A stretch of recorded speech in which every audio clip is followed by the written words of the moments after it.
Hello, dear students. Welcome to your SGC Learning Hub and SGC YouTube channel. Let's join the hand, make the society be educated. MCOM Semester 4. Students, stop scrolling. This is important. If you are confused about IMP question and how to pass, I have solution for you. Let's go to start. Dear students, your subject consumer behavior. Means કે તમે જો marketing group રાખેલું હશે group 3 પ્રમાણે તો આ subject તમારા માટે હાઈલી ઇમ્પેક્ટ થશે.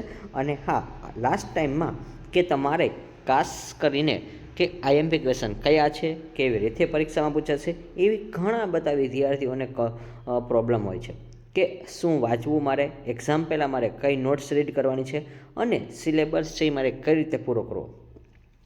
પરંતુ વિદ્યાર્થી મિત્રો, તમારા માટે જેટલા આપણે આ પ્લેટફોર્મ બનાવેલું છે, સાથે તમને ન ખબર હોય તો આપણે એસજીસી લર્નિંગ હબ બનાવેલું છે, એટલે કે મીન્સ કે એપ્લિકેશન બનાવેલી છે. જો તમારે આ ડાઉનલોડ કરવાની બાકી છે તો ડિસ્ક્રિપ્શન બોક્સમાં લિંક છે, ત્યાંથી તમે લિંક ઓપન કરશો એટલે એપ્લિકેશન ઓપન થઈ જશે અને તે બેઝ ઉપર તમે આ ટાઈપના આઈએમપી ક્વેશ્ચન છે ત્યાંથી ફટાફટ મેળવી શકો છો અને સાથે વિથ સોલ્યુશન સહિત. તો ચલો આજનો સેશન છે, આપણે સ્ટેપ બાય સ્ટેપ શરૂઆત કરીએ. હવે યુનિટ 1 કન્ઝ્યુમર બિહેવિયર જે આપણો સબ્જેક્ટ છે, એની અંદર ક્વેશ્ચન છે 1, what is a consumer behaviour? Write a note on the types of the consumer and their roles. ગ્રાહક વર્તણૂક એટલે શું? ગ્રાહકના પ્રકાર અને તેમની ભૂમિકા પર તમારે નોંધ લખવાની છે. તો સ્ટુડન્ટ્સ ખાસ યાદ રાખજો, આ બી સ્ટાર કરો છો તો જે સ્ટાર કરું છું ક્વેશ્ચનને પહેલાં ઇમ્પોર્ટન્સ આપજો, ત્યાર પછીના બાકીના ક્વેશ્ચન તમારે અચૂકપણે ખાસ કરી લેવાના છે. ત્યાર પછી વિદ્યાર્થી મિત્રો, describe the process and complex and issue of the conducting and customer research. ગ્રાહક સંશોધન કરવા માટેની પદ્ધતિ, મુશ્કેલી અને મુદ્દાનું વર્ણન કરો. તો ક્વેશ્ચન નંબર 1, 2 ઇઝ તમારી પરીક્ષામાં વેરી મોસ્ટ ઇમ્પોર્ટન્ટ ક્વેશ્ચન બની શકે છે. ત્યાર પછી question number 3, state the importance and nature's of the consumer behaviour. ગ્રાહક વર્તનનું મહત્વ અને સ્વરૂપ તમારે સમજાવવાના છે. પણ સ્ટુડન્ટ્સ, જો તમે ક્વેશ્ચન નંબર 1, 2 કરી નાખશો તો ક્વેશ્ચન નંબર 3 તમારે કરવાની જરૂર પડશે નહીં. ડેફિનેટલી એમાંથી જ ક્વેશ્ચન તમારે આવી જશે સ્યોરિટી પ્રમાણે. તો વિદ્યાર્થી મિત્રો, યુનિટ 1માં તમને 3 જ ક્વેશ્ચન આપો છું, એમાંથી પણ મેં તમને 2 જ ક્વેશ્ચન આઈએમપી કીધા છે. બાકી જો તમને ટાઈમ વધે છે તો લાસ્ટ ક્વેશ્ચન પણ એકવાર તમે જોઈ લેજો. Next, unit 2 consumer decision making and process. એની અંદર question number 1, describe the buying motives and levels of consumer decision making. ખરીદ પ્રેરણા અને ખરીદ નિર્ણયના સ્તરોની ચર્ચા કરો. Question number 2, write a note on buying motive. ખરીદીના હેતુ પર તમારે નોંધ લખવાની છે. Question number 3, explain the consumer buying process with the example. કે ગ્રાહકની પ્રક્રિયામાં ખરીદીની પ્રક્રિયા સાથે તમારે ઉદાહરણ સાથે સમજાવવાનું છે. તો આ ક્વેશ્ચન તમારા માટે ઇમ્પોર્ટન્ટ બની શકે છે. ત્યાર પછી વિદ્યાર્થી મિત્રો, question number 4, write a note on the role of the consumer in buying. ખરીદીના સમયે ગ્રાહકોની ભૂમિકા પર તમારે નોંધ લખવાની છે. તો આ પણ ક્વેશ્ચન મોસ્ટ ઇમ્પોર્ટન્ટ બની શકે છે. ત્યાર પછી વિદ્યાર્થી મિત્રો, હવે તમારા યુનિટ 3 છે ઇન્ડિવિજ્યુઅલ ડિફરન્સ ઇન કન્ઝ્યુમર. પરંતુ એ પહેલાં વિદ્યાર્થી મિત્રો, કે તમે જે માર્કેટિંગ ગ્રુપ તો રાખેલો છે, પરંતુ ઇન્ટરનેશનલ માર્કેટિંગનું પેપર કેવું ગયું છે ખાસ તમારે કોમેન્ટમાં જાણ કરવાની છે. અને જેમ તમારી કોમેન્ટ આવશે તેના આધારે આપણે આઈએમપી સેશન છે એ તમને જલ્દીથી પ્રોવાઈડ કરી દેવામાં આવશે. પરંતુ ઘણા બધા વિદ્યાર્થીઓને હજી એટલી બધી જોઈએ એટલી પૂરતા પ્રમાણમાં કોમેન્ટ હોતી નથી. એટલા બેઝ ઉપર આપણે છે એ સ્ટેપ બાય સ્ટેપ વિડીયો બનાવીએ છીએ. સૌપ્રથમ મોસ્ટ ઓફ કોમેન્ટ હોય તો અકાઉન્ટિક્સને લગતી હોય છે, ત્યાર પછી આપણે ફાઇનાન્સ અને બેન્કિંગને લગતી પણ હોય છે, પરંતુ માર્કેટિંગમાં હજી હોય છે પરંતુ થોડીક ઓછી હોય છે. તો લેટ્સ ગો સ્ટાર્ટ. કોમેન્ટ કરી દેજો તમારું પેપર કેવું ગયું છે. માર્કેટિંગનું જે તમે પેપર દીધું છે ઇન્ટરનેશનલ માર્કેટિંગ, અને તમે જે 2 તારીખે પેપર આપેલો હતો અને આપણે જે આઈપી સેશન આપેલો હતો એમાંથી કેટલું તમને પૂછાય છે એ પણ તમારે ખાસ ડિટેલ્સમાં ત્યાં જણાવવાનું છે. તો ફટાફટ એક તો બિગ કોમેન્ટ કરી દેજો વિદ્યાર્થી મિત્રો. ચલો, આટલું તો તમારે કરવું જ જોઈએ. નેક્સ્ટ આપણે આગળ વધીએ વિદ્યાર્થી મિત્રો. તો અહીંયા જે યુનિટ 3 છે ઇન્ડિવિજ્યુઅલ ડિફરન્સ ઇન કન્ઝ્યુમર. હવે અહીંયા ક્વેશ્ચન નંબર 1 છે, what is perception and attitudes. પ્રત્યક્ષીકરણ અને વલણ એટલે શું છે? Write a details note on attitude change. વલણ બદલાવ પર વિસ્તૃત તમારે નોંધ પણ લખવાની છે. તો ક્વેશ્ચન નંબર 1 ઇમ્પોર્ટન્ટ થોડોક રહેશે. ત્યાર પછી question number 2, explain the responsibility and lifestyle analysis in details. વ્યક્તિત્વ અને જીવનશૈલી વિશે વિગતવાર તમારે સમજાવવાનું છે. તો આ ક્વેશ્ચન તમારા માટે ઇમ્પોર્ટન્ટ ક્વેશ્ચન રહેશે. ચાલો લેટ્સ ગો સ્ટાર્ટ. અને વિદ્યાર્થી મિત્રો, જો તમે આ ચેનલને સબસ્ક્રાઈબ નથી કરી તો કરી દેજો. સૌરાષ્ટ્ર યુનિવર્સિટી નંબર 1 ચેનલ પર તમે આવી રહ્યા છો, જો તમને ખબર ન હોય તો. અને હા, આવનારા સમયમાં તમારે બીકોમ અને એમકોમને તમામ અપડેટ છે આ ચેનલ પર તમને જોવા મળશે. ચલો, તો કોમર્સના જેટલા બી સ્ટુડન્ટ છે આ વિડીયોને ઘરથી લાઇક કરી દેજો, અને લાઇક પણ કરી દેવાની છે અને સાથે શેર પણ કરી દેવાની છે. ચલો નેક્સ્ટ એના પછી વિદ્યાર્થી મિત્રો question number 3, vote is a learning? શીખવું એટલે શું છે? State the difference elements of the learning process. શીખવાની પ્રક્રિયા અને વિવિધ તત્વો તમારે જણાવવાના છે. તો આ બી ક્વેશ્ચન તમારા માટે ઇમ્પોર્ટન્ટ ક્વેશ્ચન છે. Question number 4, define the attitude and also explain the attitude change with the suitable examples. વલણ વ્યાખ્યાયિત કરો. વલણ એટલે કે એટીટ્યુડ અને બદલાવના યોગ્ય ઉદાહરણ તમારે આપવાના છે. તો આ બી ક્વેશ્ચન તમારા માટે ઇમ્પોર્ટન્ટ ક્વેશ્ચન રહેશે. Question number 6, describe the various learning theories of the example. શીખવાની વિવિધ થિયરી તમારે ઉદાહરણ સાથે આપવાની રહેશે. Next question number 3, discuss the perception. દ્રષ્ટિકોણથી તમારે ચર્ચા કરવાની છે. તો આ ટાઈપના શોર્ટ ક્વેશ્ચન પણ તમને 15 ગુણમાં પૂછી શકે છે, એટલા માટે.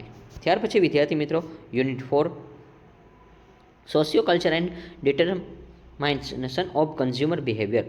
તો એની અંદર જે ક્વેશ્ચન છે એમાં આપણે સ્ટેપ બાય સ્ટેપ જોઈએ. અને વિદ્યાર્થી મિત્રો, આ બધા જે શોર્ટ નોટ સ્વરૂપે પૂછાય એવા ક્વેશ્ચન છે, તો તમારે ટૂંકમાં રાઇટિંગ કરવાના હોય છે.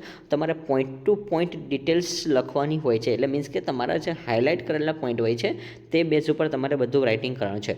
અને ઓલરેડી ઘણા બધા સ્ટુડન્ટ્સ આપણી સાથે જોડાયા છે, અને સારું એવું એપ્લિકેશનમાંથી તમે ખાસ કરીને કવર કરી લીધું છે. કે ઘણા બધા વિદ્યાર્થીઓને ઓલરેડી આઈએમપી છે એ સેશન છે અટેન્ડ તો કરે છે, પરંતુ સાથે સાથે એને આઈએમપી નોટ્સ ઓલરેડી પહેલાં જ મળી જાય છે. શું કામ? કે એને ટ્રસ્ટ છે એટલા માટે, કે એસજીસી એપ્લિકેશનમાં જે કાંઈ મળશે એ એમને બેસ્ટ મળશે, એટલા માટે ઓલરેડી સ્ટુડન્ટ્સે ઘણી બધી છે એ પ્રોવાઈડ ફેસિલિટી પરચેસ કરી લીધી છે. તો સ્ટુડન્ટ્સ, તમારે જે અત્યારે ખાસ એક વસ્તુ યાદ રાખજો કે તમારે અત્યારે શું કરવાનું છે. તો મેક્સિમમ તમારે અત્યારે પ્રેક્ટિસ જ કરવાની છે. અને વારંવાર તમે જે આ સોલ્વ કરો છો, તમે જે રીડ કરો છો, એ 1-2 વાર તમારે પોઈન્ટનું લિસ્ટ એ બનાવવાનું છે. તમને માની લો કે આઈએમપી નોટ્સ મળેલી હોય, અને જેને મળેલી છે અથવા નથી મળેલી એવા લોકો પણ પોઈન્ટનું લિસ્ટ બનાવી દેજો. એટલે જેથી કરીને તમારો જે કોન્ફિડન્સ છે ડબલ થશે, અને રિઝલ્ટ છે ને એ રિયલીમાં અપ ટુ જવાનું છે. એટલા માટે યાદ રાખજો કે વિદ્યાર્થી મિત્રો, જેટલી તમે પ્રેક્ટિસ કરશો ને એટલા જ તમે પરફેક્ટ બનશો. તો ખાસ તમારે શું કરવાનું કે પોઈન્ટ જેટલા છે એ તમારે પહેલાં લખી લેવા. ક્વેશ્ચન સહિત ક્વેશ્ચન એ લખવાનું, પછી તમારે પોઈન્ટ લખવાના છે. અને જેટલી તમે આ ટાઈપની પ્રેક્ટિસ કરશો એટલે પરફેક્ટ થઈ જશે. કોઈ વસ્તુ અઘરી છે નહીં. અને વિદ્યાર્થી મિત્રો, બીજી વાત એ કે ખાસ તમારા માટે આપણે કીધું હતું કે ભાઈ બીજાઓ હજી પ્લાનિંગ કરી રહ્યા છે, અને ટોપર છે ને એ લોકો ઓલરેડી રિવિઝન કરી રહ્યા છે. તો ઘણા બધા વિદ્યાર્થીઓ જે ટોપર્સ બનવું છે અને ખરેખર એને લાઇકલી અને વ્યવસ્થિત રીતે સ્ટડી કરવું છે, એવા ઘણા બધા વિદ્યાર્થીઓ છે ઓલરેડી ક્યાં જોડાયા છે? તો કે એસજીસી લર્નિંગ હબમાં જોડાયેલા છે. એટલા જ માટે અમે કહીએ છીએ કે વર્ક છે એ તમારે હાર્ડ કરવાનું નહીં. હાર્ડવર્ક છોડો વિદ્યાર્થી મિત્રો. રાઇટ વર્ક કરશો ને તો તમારે જરૂરથી સ્માર્ટ વર્ક, અને સ્માર્ટ વર્કથી જ તમારે હંમેશા સારા માર્ક પ્રિપેર થવાના છે. અને હા, આપણે જે પીડીએફ આપી હતી એ સીધું તમારે રિઝલ્ટ ઇમ્પ્રૂવ કરવાનો શોર્ટકટ હતો. તો લાસ્ટ ટાઈમ મિસ્ટેક રિપીટ ન કરી, અને આ માટે તમે સ્માર્ટ પ્રિપરેશન તૈયાર કરી દેજો. તો સ્ટુડન્ટ્સ, હવે આપણે જે યુનિટ 4 છે ત્યાંથી આપણે જેથી બાકી છે ત્યાંથી સ્ટેપ બાય સ્ટેપ તમને કહેતો જાઉં છું. Write a short note. જો તમને 15 ગુણમાં આવી રીતે ક્વેશ્ચન આન્સરમાં તમને પૂછી શકે છે એટલા માટે. અને એની 3 એની 2 એવું તમારે રાઇટ કરેલું હોય છે. Influence of the family on the consumer buying behaviour. એટલે કે તમારે ગ્રાહક ખરીદી વર્તન પર તમારે કુટુંબોની અસર જણાવવાની છે. તો આ ક્વેશ્ચન તમારા માટે કુટુંબ લગતો છે, એટલે મોસ્ટ ઇમ્પોર્ટન્ટ બની શકે છે. ત્યાર પછી influence of the group of consumer buying behaviour. એટલે કે આ તમારે છે ખરીદી છે પરંતુ જૂથને લગતી છે. તો ખાલી જો બંને ક્વેશ્ચન એક સરખા છે અને બંને તમને ડિફરન્સમાં પણ પૂછી શકે છે.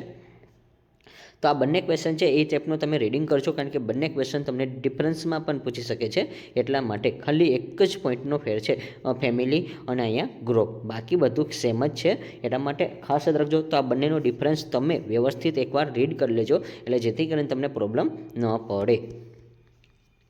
ત્યાર પછી question number 3, discuss the difference of the models of the consumer behaviour. ગ્રાહક વર્તનના વિવિધ મોડલ્સ ચર્ચા કરો. Question number 4, explain the role of the culture in the consumer behaviour. ગ્રાહક વર્તનમાં સંસ્કૃતિની ભૂમિકા તમારે સમજાવવાની છે. તો આ બી ક્વેશ્ચન તમારા માટે ખાસ ઇમ્પોર્ટન્ટ રહેશે.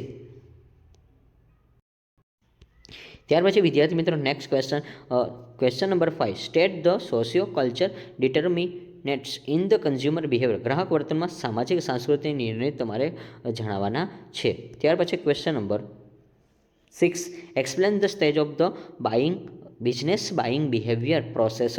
વેપાર ખરીદી વર્તનની તમારે પ્રક્રિયા એટલે તબક્કા તમારે પૂછાવાના છે. તો આ બી ક્વેશ્ચન તમારા માટે ઇમ્પોર્ટન્ટ રહેશે. ત્યાર પછી એન્ડ લાસ્ટ ક્વેશ્ચન વિદ્યાર્થી મિત્રો તમારા માટે જે આપણે આપેલો છે કે તમને characteristics of the opinions leadership પૂછી શકે છે. અભિપ્રાય એટલે નેતૃત્વની લાક્ષણિકતા તમારે સમજાવવાની છે. તો ખાસ જો જે લોકો ઇંગ્લિશમાં છે એને ખાસ ખબર હોવી જોઈએ કે કેરેક્ટરિસ્ટિક એને તમારે શું કહેવાશે બીજા વર્ડમાં, તો કે ફીચર્સ કહેવાશે, સ્કોપ કહેવાશે. તો આ બે વર્ડ તમે ખાસ યાદ રાખજો કે ફીચર્સ અને સ્કોપ પણ કહેવાશે. તો વિદ્યાર્થી મિત્રો અહીંયા આપણો આ વિડીયો લેક્ચર ઓલરેડી કમ્પ્લીટ થાય છે. તો thank you for watching this video. Like this video, share this video, follow with SGC.